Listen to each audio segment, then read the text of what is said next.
Ay, ang ganda ng cover. Sundan natin. Sige.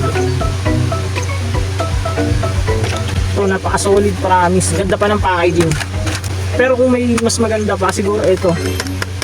Yo, ngayong araw guys, mag-unbox tayo ng panibagong parcel na dumating. So, may nagpadala sa atin. Ito. May nagpadala sa atin ng panibagong parcel. Ayan.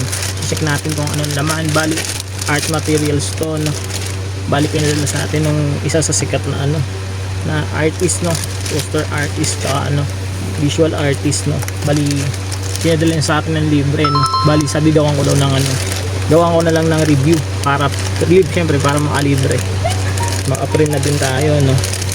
So yan, hindi niya sa akin yung details. Dapat kasi bibili ako sa kanya, bibili ako sa kanya. Nagtanong ako, tapos sabi ko yung lang, bali 24 colors lang, no? Pero nung mga ilang araw lumipas, so siguro hindi niya napansin yung PM ko. Ayun, nag-reply siya, nag-chatback siya na sabi niya ibibigay na lang daw niya for free, tapos i-review na lang syempre para yun nga, para ma-check natin kung ano yung quality nito. Bali, oil pastel pala to, no? So yan, check natin, unbox na natin to.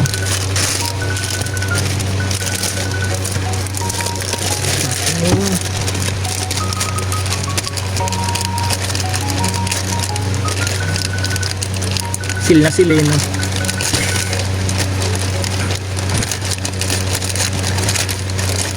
Hindi ko alam kung isasama ko, no? So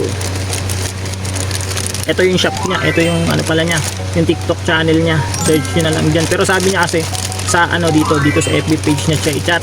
Ayan, din sa FB niya doon siya i-chat kung bibili daw. Ay, wala kasi siyang shop, sabi niya wala siyang shop sa TikTok. Ayan.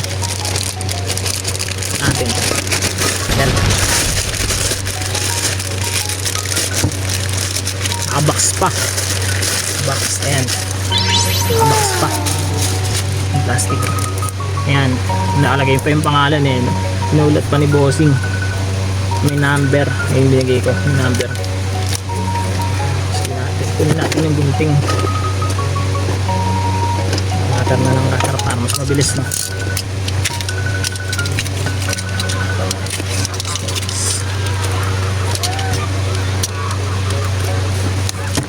Yun, dali.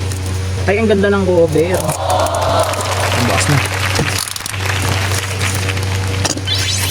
Ang ganda ng cover ng niya. Ito. Ayan. Print. Paint you. Paint you pala. Paint you pala to. Paint you pastel, no? So, bali 24 colors lang siya. Check natin. Ang ganda ng packaging niya, no? Tapos, ano bang sulat to? China made. Ayan. Yung pastel na to, check natin kung anong laman. Ano ba yung quality na ito? So, ayan. Ganda ng mga kulay. Meron siya dito. 1, 2, 3, 4, 5, 6, 7, 8. Ayan yung mga kulay niya nandito. Ayan. Check nyo. Ayan. Ayan. Hindi ko alam. Hindi ko pa ito natatry yung pastel na ito. Marami na tayong natry na pastel, no? Pero ito ngayon ko palang titignan. Ngayon pa lang ako makakita ng ganito, no? Check natin. Wala kasi siya sa TikTok shop, at saka sa sa Shopee. Hindi ko alam kung meron na ito, yung walang ito nakita. Check natin yung laman. Ganda ng packaging, ang angas. Parang ang linis. Ang linis. Okay. Ang lalaki pa. Ito yung laman niya, guys. Ayan. Ayan. Ang lalaki. Buksan natin, no? Ang lalaki ng laman niya. Ang kakapal. Hindi siya katulad dun sa mga normal na pastel na nabibili natin sa sa bookshop. Ito, ang kakapal, ang lalaki. Check natin. Ang ganda ng kulay niya, no? Sabi nga, tama nga yung sabi ni sir, no? May mga kulay na hindi common na wala dun sa sa mga oil pastel na mabibili, no? Ayan, angas. Ganda ng kulay ng kapal. Kapal na, check natin. Check natin isa-isa. Ayun, no? Ayan. Hindi ka lugi dito pag ito binili nyo. Ang kapal, ang haba. Check natin. Ang ganda ng kulay. Sunod sa sunod sa tawag sa color wheel yung kulay. Ayun, no? Check nyo. White, gray, black. choco brown, reddish brown, yung ano, yellow ochre, pink, ay rose pink, pink, purple, violet. Ano kulay ito? Yung sa blue na dark blue, yung blue. Ito, light blue, cobalt blue. Itong green, ito maganda yung green na to. Blue, parang blue green, blue green, dark green, yellow green, lemon green. Ito yung yellow. Ay, yung yellow niya, ano? Yung yellow na, ano, tawag dito, yung parang dandelion na yellow, no? Tapos, ito yung flesh. Ito yung orange. Orange pale yata ito, eh. Pale orange. Tapos orange. Medyo dark yung orange niya dito. Red, tsaka yung ano, parang scarlet. Scarlet na kulay, eh, no? So, ang ganda ng mga kulay dito. Legit nga yung sabi ni Sir, no? Na ano, na hindi nga common yung mga kulay na meron dito. Check natin sa ano, check natin tong mga pastel na to sa papel. Try natin kung maganda yung kulay. Kasi sabi ni Sir, kapag once na ginamit mo daw to, pag pinangkukulay mo, eh parang di daw nababawasan. So check natin. Try natin yung kulay. Ato yung dark blue. Check natin yung dark blue niya, no? Wala siyang nakalagay na ano, no? Wala siyang nakalagay na pangalan sa mga kulay. Wala siyang nakalagay ng mga pangalan. Check natin kung may mga nakasulat. Wala siyang nakalagay, no? Nakalagay daw, bali number lang. Puro numbers lang yung nakalagay. Ayun, no? May mga numbers siya. Ayan. May mga numbers siya dito. Ayun. Kita niyo ba? Ayan, may mga numbers siya. Check natin yung sinasabi niya sa kung tama. Totoo.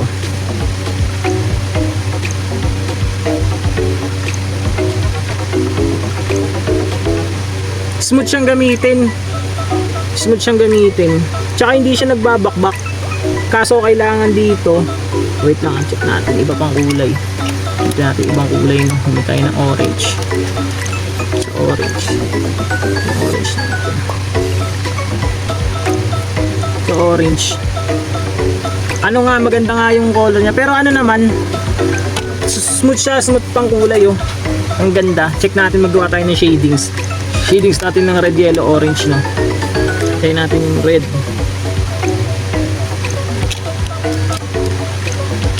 Orange.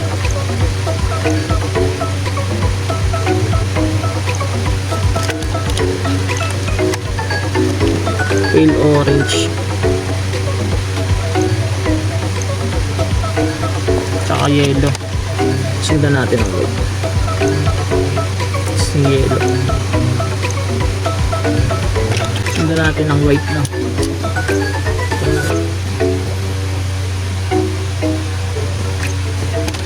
Yan. Ayan, o. Ayan yung kulay. Red, red, orange, light orange, yellow, tsaka yung white. Ang ganda niya, ang ganda niyang gamitin. Maganda yung kulay niya kasi sunod sa ano, sunod sa color wheel yung kulay niya. Angkop na angkop. Yung pinaka-original na kulay, kunwari sa pula, pula lang talaga yung kulay niya, no? Sa blue, sa orange, ayan din talaga yung kulay niya. Tapos ang ganda niyang ipang blend. Smooth na smooth siya. Ayan, no? Check nyo na rin. Try nyo rin tong pastel na to. Maganda. Legit to. Bali parang ano siya, eh. Parang kahanay siya ng ano, ano bang pastel yung mga ganito. Medyo malapit siya sa Sakura. Ay, tama ba? Sakura pastel ba to? Junior Arts pala. Sa Junior Arts na pastel, ganito siya. Medyo konting may dito. Yung ganito, medyo lapit siya dito. Pero kung sa ano, sa smooth tsaka sa texture niya kapag once na pinangkulay, mas maganda to. Mas maganda tong paint yung legit siya, legit maganda. Tapos ang lalaki pa, sulit na sulit pag ito yung binili nyo. Yun. So ito 24 pieces, meron yata siyang 16 pieces, eh. 24 pieces, 32. Yung check nyo na lang kay Sir, chat nyo si Sir. Ayan, ito si Sir Joel, yan. Check nyo, diyan kayo bumili ng pastel. Ito, good quality.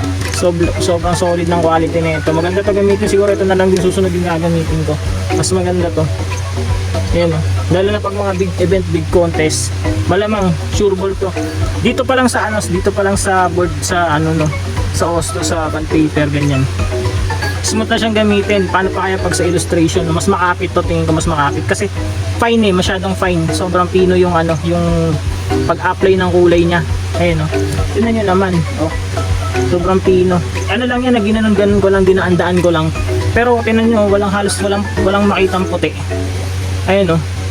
'Di ba? Walang puti, walang puting na ano, naiiwan. Smooth na smooth lang. Hindi katulad sa ibang pastel na pag ginanon mo, may konting puti na may iwan, no? May mga dots na puti. Ito parang ginanon ko lang, minadali ko nga lang 'to eh. Sobrang smooth, legit 'to. Legit. Tsaka kahit ibalik-balik mo yung pagkukulay. Ayan, no? Kahit ibalik-balik mo, makikita mo naman eh kung nabalikan yung kulay, oh. Ayan, no? Kahit ibalik-balik mo yung kulay niya, hindi siya nag-aano, yung may bubuo, yung smudges na ano, na pastel na naiiwan. Ayan, no? Ang dali pang i-blend. Kung sanay kayo mag-blend gamit yung ginaganon, yung may ano kayo, blending stamp, ayan, mas maganda siguro itong tignan. Pero sa akin kasi hindi ako nagagamit ng mga ganon.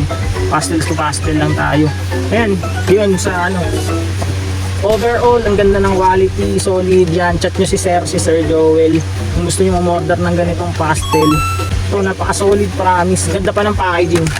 Putik pag sumali kayo sa contest na ganito yung gamit, yung angas yung tignan. Para sa akin, quality na to yung ganitong bilang. Gusto na yung ganitong bilang ng pastel, no? Yung 24. Pero kung naghahanap pa kayo, lalo na hindi kayo sanay mag-blending ng kulay, no? Gumawa ng bagong variant ng kulay. Ayan, mas okay yung bumili na rin kayo na may mas marami pa daw dito eh na kulay, no. Yun. Mura lang siya, mura lang, legit. Punta kayo sa shop ni Sir, napaka-solid, murang-mura lang. Budget meal yung pastel na to. Ang lalaki pa, oh. Sobrang lalaki. Bali parang ka-size, double size siya nung ano, yung golden oil pastel na kulay blue rin yung ganito, yung dark blue. Yan, di ba makakapal din yun, pero mas mahaba to. Ayun, mas mahaba siya. Ayan, wala kasi ako dito noon ng golden oil, pero to, check nyo naman. Check nyo yung ano, yung pinaka-size niya. Kung i-compare nyo sa ano, sa Pentel Arts. Ito lang. Ito yung Pentel Arts eh. Ayan o. Tingnan nyo naman yung difference niya sa sukat. Wow! Diba? Ang laki ng agwat, ang laki ng difference. Ito maninipis eh. Pero good quality rin naman to. Good quality rin siyang ipang kulay, no? Sa ano dito sa Pinas, yung pagkakakilala nyo dun sa ano, sa brand na to, no? Pero kung may mas maganda pa, siguro ito. Legit to. Chat nyo si Sir Joel. Legit, di ko ano, walang haling biro. Legit. Solid tong pastel na to, ang ganda ng quality. So yun lang for this video. Yun, check nyo lang. Check out kayo kay Sir. Maraming salamat.